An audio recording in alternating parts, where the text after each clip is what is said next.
個病人早選度過危險期，而家嘅情況亦都穩定咗落嚟。咁我哋而家咪可以同佢攞口供啊？法醫而家喺裏邊同佢檢查同埋記錄緊傷勢。唔該晒，譚生。Dr. Cool， 裝咗嚟。咩嚟？唔咗。我想同譚生攞口供。好啊，我仲要出去同個主診醫生傾埋啲嘢，隨便。唔該。唔該。譚偉星先生，我哋係西九龍重案組嘅，我姓沈，呢位係梁幫辦，我哋負責調查你屋企今次發生件事嘅。唔好意思啊，譚生，我哋幫佢攞口供，但係如果過程入邊有啲咩唔舒服，可以隨時終止嘅。我哋係絕對會尊重你嘅意願。隨便問。我想問你嗰日幾點翻到你西貢嘅屋企，同埋點樣遇襲嘅？嗰晚我喺公司做到好夜，4點幾5點先翻屋企。嗰晚好黑，我都未知咩事，就已經俾人插咗刀，我都痛到我暈咗。後來我醒翻，個天已經光晒啦，我全身頭痛，想嗌救命啊，嗌唔到，唯有推個花盆落街。哎呀，乜你哋冇陰功啊？想埋殺啊！咁你見唔見到兇手個樣？又或者你見唔見到有幾多個人？嗰晚好黑，又咁突然，背脊個刀已經痛到我暈，我仲以為會冇命，我真係俾佢睇唔到。你話入屋嗰陣時，見到爸爸媽媽趴咗喺地度，咁你細妹咧？你見唔到阿玲喺邊啊？玲喺邊？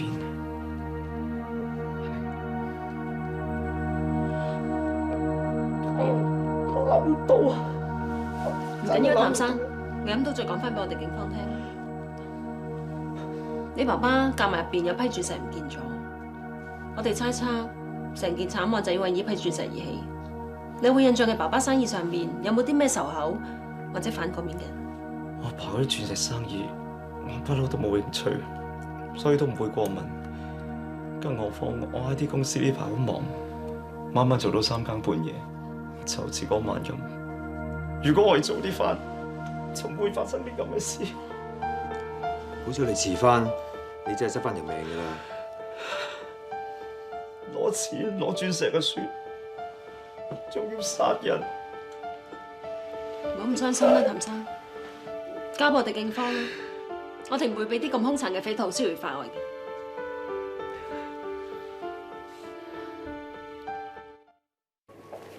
個譚偉星都算大命啊！落咗去鬼門關兜咗個圈都可以俾佢上得翻嚟。但係本來一家四口齊齊整整，醒翻得翻自己一個，都咪話唔心諗。喂 ，Meta，呢度停車場攞車快啲嘅，我去攞車，你喺門口等我嚟接你。哎呀，你慢慢啊，點啊？小心啲啊！隻拖鞋咧濕咗就好容易跣㗎，係啦，慢慢，唔使急，慢慢係啦，係啦，慢慢嚟，係小心啊！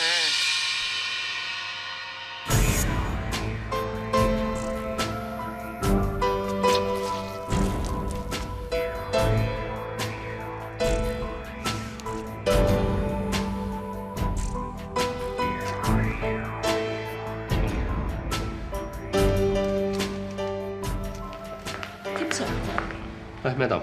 啱啦，我想攞翻面門案呢對鞋。唔好意思，唔俾得翻你住。對鞋我做緊實驗，做咩咁趕住攞翻對鞋？上次咪講過，個兇手應該唔係阿的嘅，因為兇手嘅身高最多低得5尺6左右。但我始終覺得好奇怪，因為現場揾到嘅鞋印同埋喺垃圾桶執到嗰對鞋，都講俾我聽，個兇手對腳有成10個咁大。咁唯一嘅可能就係個兇手人矮腳大，再唔係就係兇手本身好高大。但係仲有一個可能，就係腳細着大鞋，即係話個兇手着咗一對唔啱自己 size 嘅鞋，佢專登着一對大啲嘅 size 嘅鞋嚟到唔到我哋。你嘅睇法同我嘅諗法咁啱一樣。嗱，你睇下呢個鞋底印咧，就喺案發現場度攞翻嚟嘅。你有冇留意到啊？鞋底嘅中間係深色啲，外圍咧就比較淺色嘅。咁即係話呢個鞋底最受力嘅地方咧，就喺中間嘅位置。如果一個人着啱自己 size 嘅鞋，用力嘅地方應該係分佈喺成個鞋底嘅，但係呢個鞋印着力嘅地方只係喺中間。有樣嘢我諗你未見過嘅，你過嚟。呢度係兇案現場，你見唔見到有個人？呢張相咧就係相入面嘅名模 Kiki 嘅一個瘋狂 fans 影嘅。我諗佢係睇中咗露台呢張 Kiki 嘅 poster 啦。但係又咁啱得咁巧，影呢張相嘅時候就係案發當日。咁呢個人咪有可能係兇手？我zoom近啲俾你睇下。嗱，就攞呢個魚缸嘅高度嚟做比例啊！我推斷呢個人嘅高度最多係得5尺5、6度嘅啫。又係5尺5、6。而家所有嘅線索都話俾我聽，呢個兇徒嘅高度只係得5尺5、6度，但係個鞋印咧就居然有成10號咁大，所以我先決定做呢個實驗。得出嚟嘅結果就係腳細着大鞋，個鞋印先有咁嘅效果。影相佢成日朝早6點半，但係頭先同譚慧星落口供嘅時候，佢明明話4點幾翻到屋企，一翻到去就俾個兇徒襲擊，跟住就暈咗嘅。呢個時間個兇手應該一早走咗㗎啦。如果個兇手走咗嘅，咁相入面嘅人究竟係邊個咧？你而家可以試下。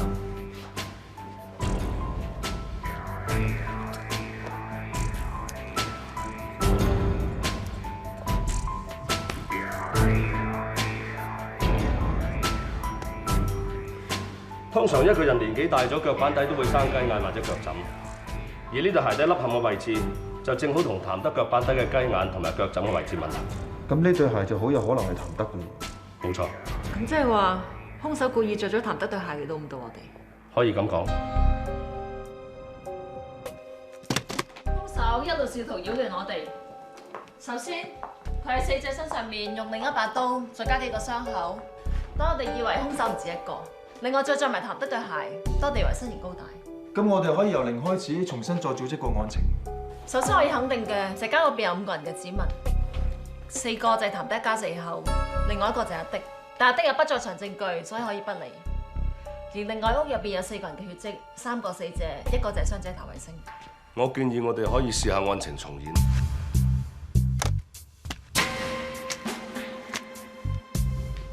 兇徒入咗屋，打開個夾萬，攞走啲鑽石。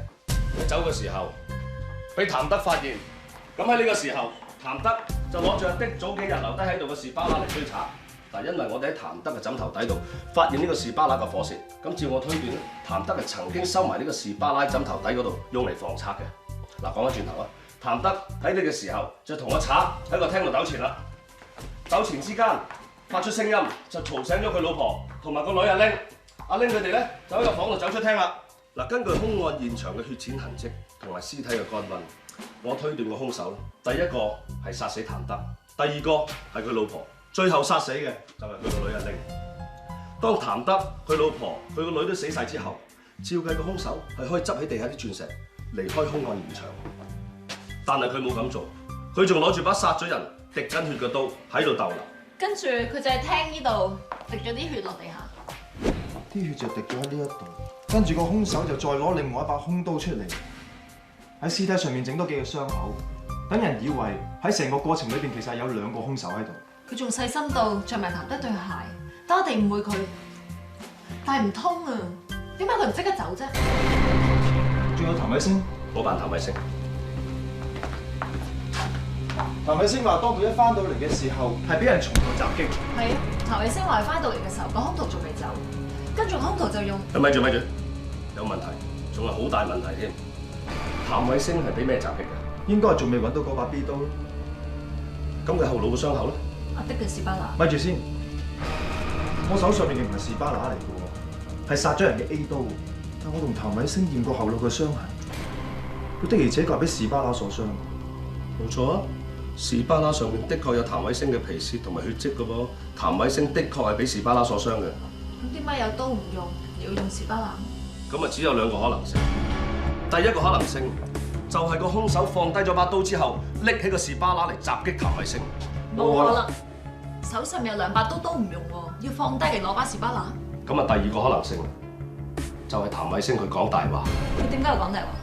咪住先，譚慧星好似得5尺6度嘅啫。你係想話佢可能係兇手？假設案發當晚，譚慧星睺佢屋企人瞓晒嘅時候去偷鑽石，之後就俾佢老豆譚德發現咗。於是佢阿爸就攞住個士巴拿追住佢嚟打，仲打傷咗佢後腦，跟住就嘈醒埋佢阿媽同佢阿妹。譚慧星把心一橫，就將佢哋全部人殺晒。而佢情急之下殺晒全家人，佢就諗計幫自己掩飾，令到人哋唔好懷疑佢。而喺諗嘅過程入邊，佢揸住把兇刀就滴咗啲血落個廳度。跟住佢就攞另外一把刀出嚟，喺屍體上面整多幾個傷口，等人以為成個過程裏邊根本上就唔只得一個兇手。之後佢就着埋佢一把對鞋，等人以為呢個兇手嘅身形係高大。成件事完晒之後，佢就將把刀同埋對鞋抌咗。咁啱 Kiki 嘅瘋狂 fans 就想影露台出邊 Kiki 嗰張海報，就連譚偉星就喺呢個位置都影埋入鏡。嗰陣應該係佢抌咗把 A 刀同埋對鞋翻入屋嘅時候，亦都係張相入面顯示嘅朝頭早6點半。佢咁都好周全啦，最後佢仲用埋苦肉計自己插傷自己。譚偉星個傷的確係被 B 刀所傷。如果佢真係用 B 刀插傷自己嘅話，咁佢點處置把 B 刀？如果我冇估錯嘅，嗰把刀一定仲喺屋入面。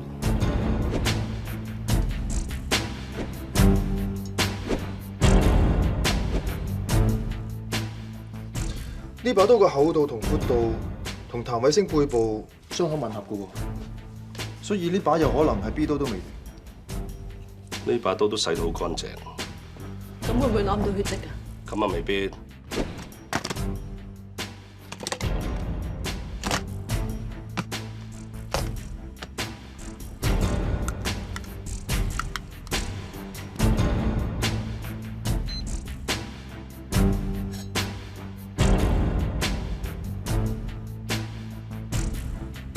睇下，呢啲血跡原無意外應該係譚偉星。但我一點唔明，當我譚偉星插到自己咁傷，照道理應該流好多血㗎，但係廚房度一啲血跡都冇。我嗰日發現佢傷重瞓喺露台，條腰係綁住件棉質恤衫，而且仲掃滿晒血添。咁我明晒啦。但係仲有一樣嘢解釋唔到，我睇個背脊傷口係成90度直角咁插到背脊度。正常嚟講，一個人攞住把刀，點可能成90度咁插自己背脊咧？又真係唔得喎，咁即係唔係佢做？真係冇可能嘅喎。有可能，絕對有可能。有時人越想掩飾一個罪行，反而就會越容易留低證據。嗰日我哋法證喺度採證嘅時候，曾經發現一條染咗血嘅棉質毛巾。如果我冇估錯嘅，呢條纖維應該係來自嗰條毛巾嘅。佢之所以留喺度係因為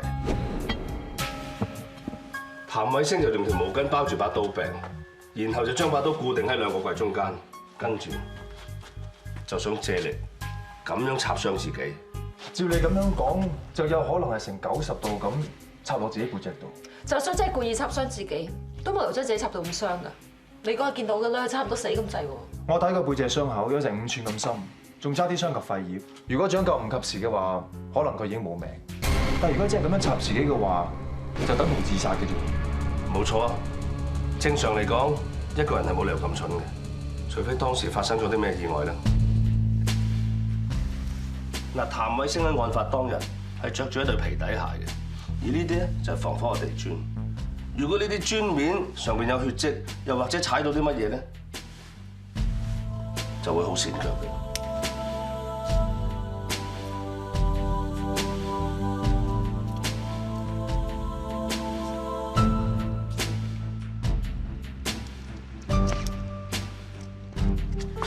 你哋過嚟睇下，鑽石。冇錯，喺案發當日，我哋法證喺現場揾到2粒鑽石，我相信呢粒就係第3粒，亦即係譚偉星踩到跣腳嗰粒。再加上地面上面有血，所以更加容易令到佢跣親，所以個傷口先會咁深。其實成件事都係譚偉星一手策劃，自編自導自演。佢真係喪心病狂，嗰啲係至親嚟嘅，點解？但係仲有嗰47粒鑽石，佢殺人動機係咩咧？喂，阿嬸啊，幫我 check 一 check 譚偉星而家嘅經濟狀況。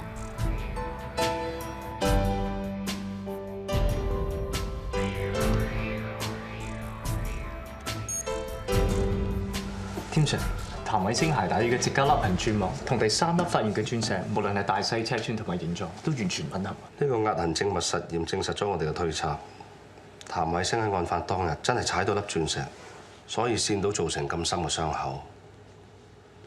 但係如果譚偉星佢真係兇手嘅話，咁即係話案發嘅時候佢一直都喺現場啦。咁其餘嗰47粒鑽石而家去咗邊度咧？天隨想要啲咩？使唔使我幫手啊？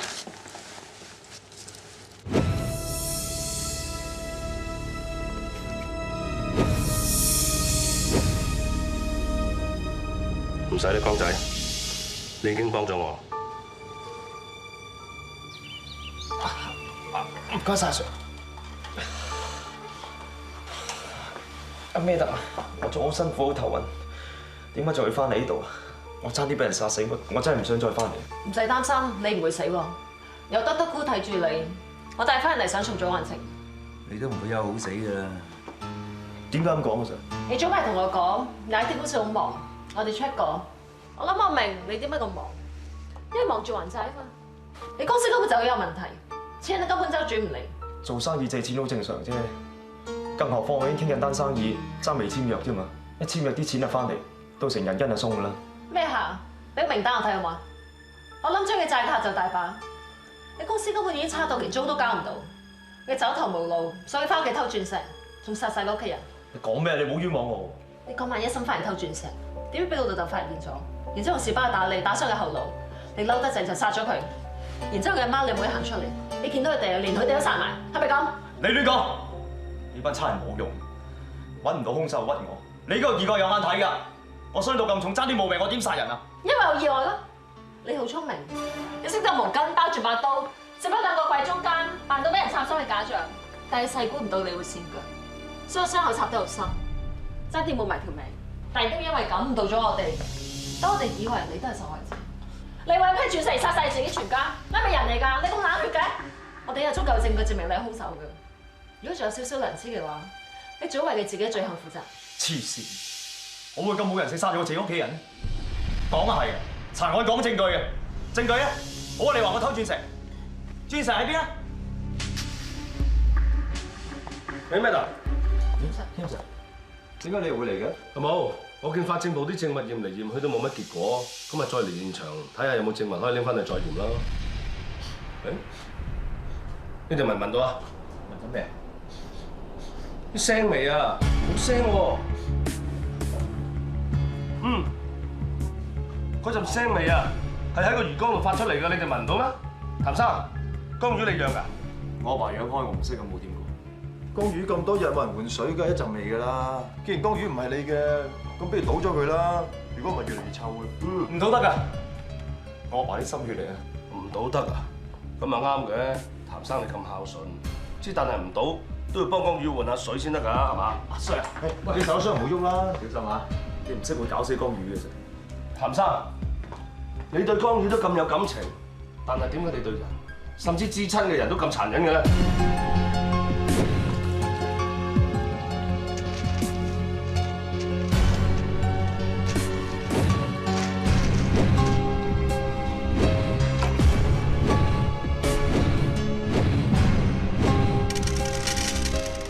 全部都係鑽石。原來我拆咗啲鑽石沙魚缸度。唔係個賊，係你啊！你講咩 Sir？你頭先話冇掂過江魚，但係我喺你案發嗰日着嗰件恤衫嘅衫袖度，驗到有啲青苔。呢啲青苔，相信係你將啲鑽石收喺個魚缸底嗰陣時候，唔覺意揩喺衫袖度。阿 Sir，啲村屋嚟，咁周圍都係青苔㗎啦。話唔定我唔小心經過嗰時揩到咧，唔一定魚缸係嘛？冇錯，除咗魚缸，其他地方都會有青苔。之但係青苔都有分苔同埋蘚，淨係中國都有成2500幾種咁多。揩喺你衫袖嗰啲就叫做羊齒苔蘚。呢種羊齒苔蘚就最中意生長喺魚缸嗰度。至於同你魚缸入面嗰啲係咪一樣，我翻去驗一驗就一清二楚。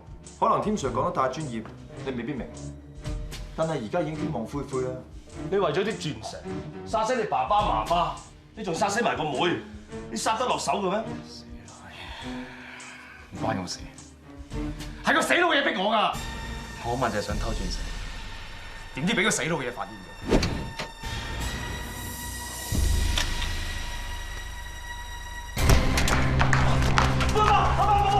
係我！我以為邊個賊仔膽生毛走嚟偷我啲鑽石，原來係你個衰仔！哎呀，咩事咁嘈啫，老公？我唔係想偷啲鑽石，我間公司真係唔掂，我想借啲鑽石用下啫嘛，爸。做咩偷啫？要錢問阿爸借咪得咯？借佢條命啊！你呢間咁嘅垃圾公司，我一早叫你執咗佢啦！我將啲錢啊抌落鹹水海啊，都唔會抌落佢度啊！我買咗好多心落呢間公司，我唔可以睇佢死啊嘛！你死嘅事，你由細到大都食生米㗎，而家冇錢啦，可能做賊咁賤格，佢直情係影衰晒我哋全家。係啊，得㗎。我同你講啊，你第日間公司執笠破產俾人追債啊，你唔好黐埋嚟我哋度啊，我當生小哥。你有錯乜嘢？我發燒，俾我休息下得唔得啫？阿爸，點啊？你幫我，阿爸，你真係要幫下我，我唔好咗唔掂，你幫下我。冇事，我係細知啊，你冇嘢，係。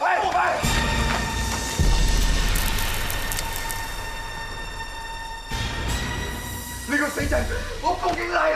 哎呀，阿爸，唔好啊！係冇啊！行開！等你做老闆啦，我報警拉你去坐監，睇下你之後點見人！走啊！做咩？你做咩？你做咩？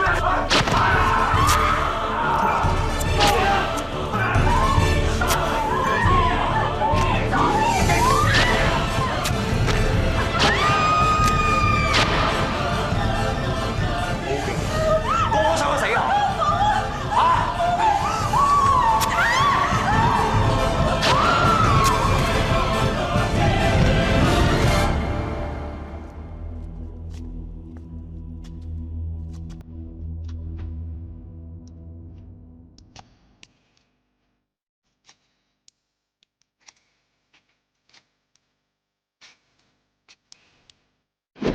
將成世人嘅心血放晒落間公司度，我唔可以睇住佢死嘅。個死老嘢咁有錢都唔肯幫，如果唔係佢跟住見死不救，我都唔會咁做。係個死老嘢逼我嘅。你之所謂嘅見死不救，就係因為你爸爸唔肯借錢俾你做生意，你就要殺死佢。你有冇諗過？冇你爸爸會唔會有你？仲有你媽媽同我妹，佢哋手無寸鐵嘅，你都要將佢哋置諸死地。究竟邊個見死不救，邊個絕啲啊？你簡直冇人性啊！